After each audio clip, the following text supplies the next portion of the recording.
तो बाबार नाम रहमतुल्लाह, मायर नाम रशिदा। हमारे जेल 500 আনা দিবে বলে আমার শাশুড়িকে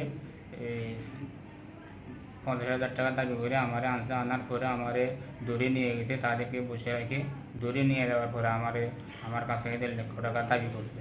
দাবি করার পরে আমারে তারা 2-4-5 জন এসে হামলা করছে। পরে আমি দৌড়ে আসি, এই অফিসের সামনে দৌড়ে আসি, তখন লোকজন জমে গেছে। তখন আমার আনসার বাহিনীরা ওখান থেকে রিসিভ করছে। জুয়েলের বাড়ি ফরিদপুরে? জুয়েলের বাড়ি ফরিদপুর? জি, মনে হয় ফরিদপুর। মনে হয় ফরিদপুর, তুমি নিশ্চিত না? না স্যার।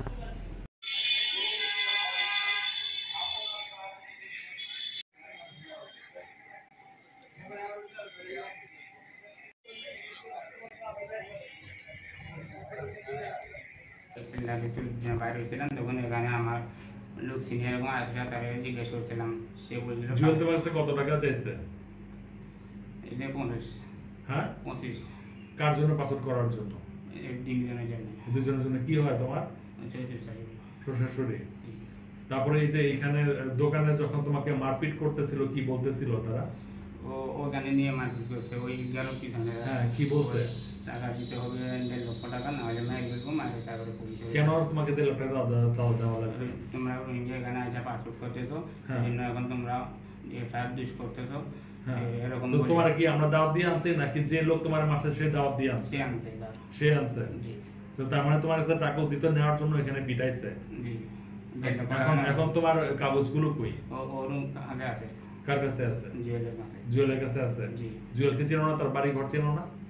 চিনি না স্যার। না চিনে দিয়ে দিছো? কম্পিউটার দোকানে দিয়েছি।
যদি এরকম হতো যে আমি পুলিশকে ডাক দিয়ে দালাল পাট্টাবাজ থাকতাম, এখানে কোনো জটলা পেছে না। এখানে কোনো জটলাই নেই।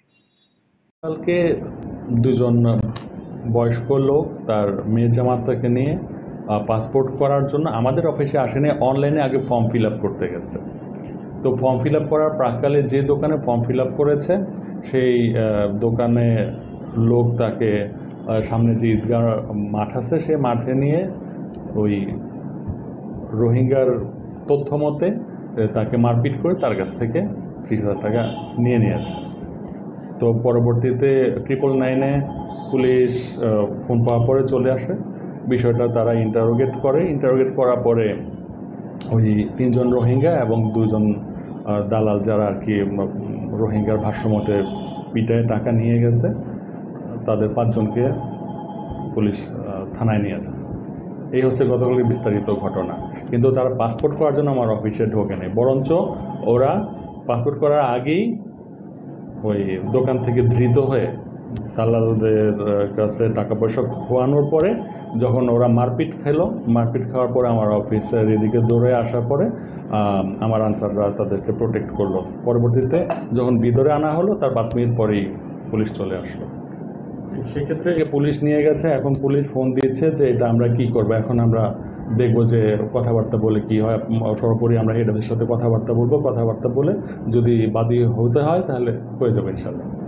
তো ঘোষণা দিয়ে কখনো দালালি করা যায় না, যেটা আমি বুঝি।